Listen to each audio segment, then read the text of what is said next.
முதல் வணக்கம் நேயர்களுக்கு வணக்கம். இன்னைக்கு நம்ம பார்க்கக்கூடிய ஒரு முக்கியமான உணவுப் பொருள் அப்படின்னா அது கீரைங்க. அது என்ன கீரை அப்படின்னா முருங்கைக்கீரைங்க. இந்த முருங்கைக்கீரையை பார்த்தீங்கன்னா நிறைய மருத்துவ பயன்கள் இருக்குது. உடலுக்கு தேவையான சக்தியை கொடுக்கக்கூடியதுன்னு பார்த்தீங்கன்னா இந்த முருங்கைக்கீரைங்க. இந்த நம்ம உடம்புக்கு பார்த்தீங்கன்னா ஒரு 20 வகையான அமினோ அமிலங்கள் தேவைங்க. அதில் 18 வகையான சத்துக்கள் இந்த முருங்கைக்கீரையில் மட்டுமே இருக்குங்க. இப்போ நீங்கள் ஒரு அசைவம் சாப்பிட்றீங்க அப்படின்னா அதில் ஒரு 8 வகையான அமினோ அமிலங்கள் மட்டுமே தாங்க நம்மளுக்கு கிடைக்கும். ஆனால் இந்த முருங்கைக்கீரையை சாப்பிடும்போது 18 வகையான அமினோ அமிலங்கள் கிடைக்குதுங்க. இது மட்டும் இல்லைங்க, முருங்கையை வச்சவன் வெறுங்கையோட போவான் அப்படின்னு சொல்லுவாங்க. அது வெறுங்கையோட போவான் அப்படின்னா அவங்க வயசானதுக்கு அப்புறம் அந்த குச்சி ஊனிட்டு போவாங்கல்ல, குச்சியே ஊனாமல் போவாங்க. அந்த அளவுக்கு முக்கியமான ஒரு கீரை அப்படின்னா இந்த முருங்கைக்கீரைங்க. இந்த முருங்கைக்கீரைக்கு இன்னொரு முக்கியமான சத்து இருக்குது, அதாவது இரும்பு சத்து இருக்குங்க. ஒரு நீங்கள் டெய்லி பார்த்தீங்கன்னா சாப்பிட வேண்டாம், ஒரு 2 நாளைக்கு ஒரு முறை இந்த முருங்கைக்கீரை சாப்பிட்டு வந்தீங்கன்னா இரும்பு சத்து அப்படி கிடைக்குங்க. அது மட்டும் இல்லை, முக்கியமாக பார்த்தீங்கன்னா சர்க்கரை நோயாளிகளுக்கு தொடர்ந்து சாப்பிடணுங்க. இந்த முருங்கைக்கீரையை ஒரு வாரத்தில் 2 வாட்டி கண்டிப்பாக சாப்பிடணும். அப்படி சாப்பிட்டு வந்தீங்கன்னா ஒரு அருமையான மருந்து சர்க்கரை வியாதிக்கு காரங்களுக்கு அப்படின்னா இந்த முருங்கைக்கீரை தாங்க. இந்த முருங்கைக்கீரையை பார்த்தீங்கன்னா எப்பொழுதுமே பார்த்தீங்கன்னா வெட்டி தாங்க வளர்க்கணும், அதாவது ஒடிச்சு தான் வளர்க்கணும்னு சொல்லுவாங்க. அதாவது பிள்ளைகளை அடித்து வளர்க்கணும், முருங்கைக்கீரையை மட்டும் ஒடிச்சு, அதாவது முருங்கை கிளையை பார்த்தீங்கன்னா ஒடிச்சு தான் வளர்க்கணும் அப்படி சொல்லுவாங்க. அதே மாதிரி தாங்க இதை பார்த்தீங்கன்னா மாடி தோட்டத்தையே வளர்க்கலாங்க. இப்போ மெயினாக நம்ம அந்த முருங்கைக்கீரையை கீரைக்காக தான் அதிகமாக பயன்படுத்துகிறோம் மாடி தோட்டத்தில். அதுக்காக நான் என்ன பண்ணுவேன் அப்படின்னா எப்பொழுதுமே பார்த்தீங்கன்னா இதுதாங்க முருங்கை குச்சி. இந்த சின்ன குச்சி இருந்தாலே போதும். இந்த குச்சியை பார்த்தீங்கன்னா ஒரு சான் அளவுக்கு, இப்போ இந்த மாதிரி ஒரு கட்டரில் ஒரு சான் அளவுக்கு நீங்கள் அளவு வச்சிங்க. இந்த அளவு வச்சுட்டு நல்லா இதேமாதிரி ஒரு நல்ல ஷார்ப்பாக உள்ள ஒரு கட்டரில் இது மாதிரி ஒரு சான் அளவுக்கு கட் பண்ணிக்கங்க. இதை மாதிரி கட் பண்ணிக்கங்க.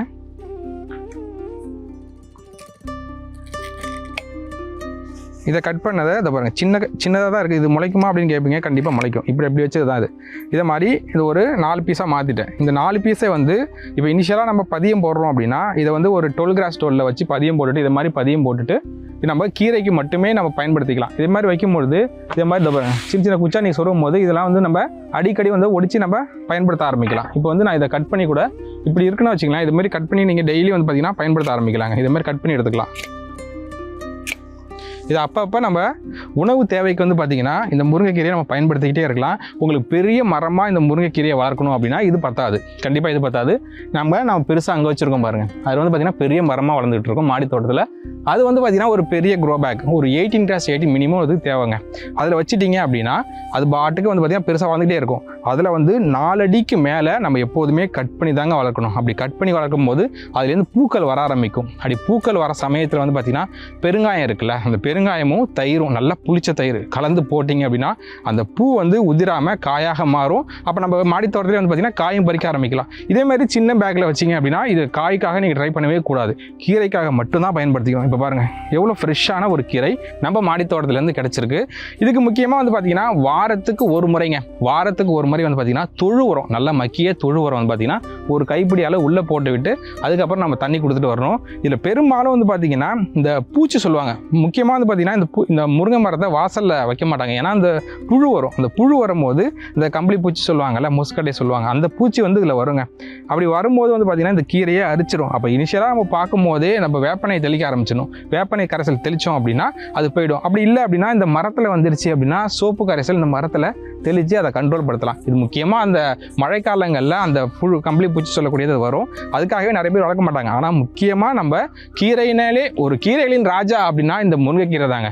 இந்த முருங்கை குச்சி நம்ம கட் பண்ணி எடுத்துருக்கோம்ல, இந்த முருங்கை குச்சியை நீங்கள் அப்படியே சும்மா ஒரு தண்ணியில் வச்சுட்டு ஒரு பதிய மாதிரி நான் 12 கிராஸ் 12 க்ரோ பேக்கில் வச்சிட்டிங்க அப்படின்னா முளைச்சி வர ஆரம்பிக்குங்க. முளைச்சி வர்றப்ப பார்த்தீங்கன்னா நீங்கள் எடுத்து நீங்கள் வேறு ஒரு க்ரோ பேக்லேயே வச்சுக்கலாம். இல்லை இதிலேயே நீங்கள் கீரைக்காக மட்டும் பயன்படுத்துறீங்கன்னா ஒரு 10 குச்சி இல்லை ஒரு 20 குச்சி கூட நீங்கள் சொறி வச்சிடலாம். ஏன்னா நம்ம கட் பண்ணி கீரையை மட்டும் தான் பயன்படுத்த போகிறோம். நீங்கள் காய்க்காக வேணும் அப்படின்னா தனியாக எடுத்து வச்சுருங்க. வேறு ஒரு 12 கிராஸ் 12 இல்லாமல் 18 கிராஸ் 18 இல்லை அதுக்கு மேலே 24 கிராஸ் 24 க்ரோ பேக்கில் வச்சுட்டிங்க அப்படின்னா நல்லாவே வளர ஆரம்பிக்கும். வளர்ந்ததுக்கு அப்புறம் நம்ம கட் பண்ணி விட்டுட்டு அதுக்கப்புறம் அது பூ வைக்கும் போது நான் சொன்ன மாதிரி தயிர் கரைசல் கொடுக்கும்போது உங்களுக்கு காய்கள் வர ஆரம்பிக்கும். அதை நீங்கள் பறித்து நம்ம சாப்பிட ஆரம்பிக்கலாம். இப்போ நான் மெயினாக ஃபோக்கஸ் பண்ணுறது பார்த்தீங்கன்னா கீரை. இந்த கீரை தான் மிகவும் முக்கியங்க. இந்த கீரைக்கு பார்த்தீங்கன்னா இப்போ நம்ம நார்மலாகவே உள்ள க்ரோ பேக்கில் சின்ன க்ரோ பேக்கோட நீங்கள் வச்சுக்கலாம். கொஞ்சம் கீரை வருதா ஒரு நாளைக்கு குழம்புக்கு நீங்கள் கட் பண்ணிக்கலாம். இப்போ அப்படி தான் நம்ம கட் பண்ணியிருக்கோம். பாருங்கள் ஒரு கிளையில் நம்மளுக்கு தேவையான ஒரு கீரை நம்மளுக்கு கிடச்சிருச்சு. இதே மாதிரி தாங்க இங்கே இதே மாதிரி நான் சொறி வச்சுருவோம். இப்போ இது மாதிரி நீங்கள் சொறி வைக்கும் போது அதுலேருந்து அழகாக நீங்கள் வளர ஆரம்பிச்சிடும். இதை அப்படியே நம்ம சொறி வைக்க வேண்டியதாங்க. இதோட மண் கலவையில் வந்து பார்த்திங்கன்னா தொழு உரம் நான் சேர்த்துருக்கேன், தொழு உரம் சேர்த்துருக்கேன், மண்புழு உரம் சேர்த்துருக்கேன், கொஞ்சமாக வந்து பார்த்திங்கன்னா கோகோபீட் சேர்த்துருக்கேன்.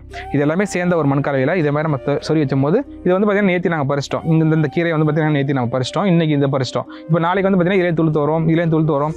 அதே மாதிரி நம்ம கீரைக்கு தேவைக்கு வந்து பார்த்திங்கன்னா நம்ம இதுலேருந்து நம்ம எடுத்துக்க ஆரம்பிக்கலாம். அது மட்டும் இல்லை, இன்னொரு முக்கியமான பிஸ்னஸ் கூட இந்த கீரையில் நடக்குது.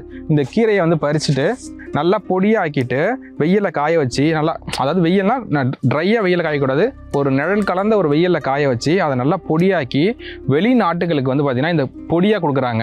இப்போ வந்து கீரை எல்லா சீசன்லையும் கிடைக்காது, ஓகேங்களா? இந்த பொடியை வந்து பார்த்திங்கன்னா நம்ம அப்பப்போ நம்ம வந்து பயன்படுத்த ஆரம்பிக்கலாம். இதை கூட ஒரு பிஸ்னஸாக பண்ணுறாங்க. இப்போ இந்த முருங்கை பொடி, இந்த முருங்கை பொடியை ரெடி பண்ணிவிட்டு அந்த முருங்கை பொடியை வந்து நம்ம அப்பப்போ சாப்பாட்டில், அதாவது இட்லி பொடி கூட சேர்த்து கூட இதை அரைச்சிக்கிறாங்க. அது மட்டும் இல்லாமல் நெய் கலந்து இந்த முருங்கை பொடியை போட்டு சாப்பிட்டு வராங்க. ஏன்னா சுகர் உள்ளவங்க கண்டிப்பாக வந்து பார்த்தீங்கன்னா முருங்கைக்கீரை அதாவது வாரத்தில் 2 முறை கண்டிப்பாக வந்து பார்த்தீங்கன்னா எடுத்துங்க. இதே மாதிரி மாடி தோட்டத்திலே வந்து பார்த்தீங்கன்னா நம்ம முருங்கைக்கீரையை அமோகமாக வளர்க்க முடியும். இப்போ நம்ம தான் வளர்த்துக்கிட்டு இருக்கோம். குழந்தைகளுக்கு கண்டிப்பாக கொடுக்கணுங்க. குழந்தைகள் சரி, வீட்டில் உள்ள பெண்கள் சரி, பெண்களுக்குலாம் இது முருங்கைக்கீரை கொடுக்கும்போது அவங்களுக்கு அந்த சோர்வே இருக்காது, சுறுசுறுப்பை தரக்கூடியது. இந்த முருங்கைக்கீரையை வச்சு சூப்பு மாதிரி பண்ணி கொடுக்கலாங்க. சூப்பு மாதிரி பண்ணி கொடுக்கும்போது அவங்களுக்கு புத்துணர்ச்சியோடு இருப்பாங்க. அதுக்கப்புறம் வந்து பார்த்தீங்கன்னா முருங்கைக்கீரை வந்து எங்கள் வீட்டில் எப்படி பண்ணுவாங்கன்னா, இதை போட்டு ஒரு கூட்டு மாதிரி அந்த பருப்பெல்லாம் போட்டு ஒரு கூட்டு மாதிரி பண்ணுவாங்க. நல்லாயிருக்கும், சூப்பராக இருக்கும். முருங்கைக்கீரையை சாப்பிடவே நல்லா இருக்குங்க. ஏன்னா அயன் சத்து நிறைந்த ஒரு கீரை அப்படின்னா இது மட்டும்தான். இதனால தான் இந்த வந்து பார்த்தீங்கன்னா கீரைகளின் ராஜா அப்படின்னு சொல்கிறாங்க. முருங்கையை நெட்டவன் வெறுங்கையோட போவான், அதாவது குச்சியே ஊனாமல் போவான் அப்படிங்கிற ஒரு பழமொழி தொன்று இருக்குது. எல்லாரும் பயன்படுத்தக்கூடியதுன்னு அது ஏன் சொல்கிறாங்க அப்படின்னா, இந்த முருங்கையை வச்சு சாப்பிடும்போது, முருங்கைக்கீரையை வச்சு சாப்பிடும்போது நல்லா ஹெல்த்தியாக இருப்பாங்க அப்படின்னு சொல்கிறாங்க. அதனால் நீங்களும் மாடித்தோட்டத்தில் இந்த முருங்கைக்கீரையை வளர்த்து ஆரோக்கியமான, அதாவது நஞ்சு இல்லாத உணவை நம்ம மாடித்தோட்டத்திலேருந்து நம்ம எடுத்துக்கலாங்க. நம்ம தோட்டம் நம்ம ஆரோக்கியம்.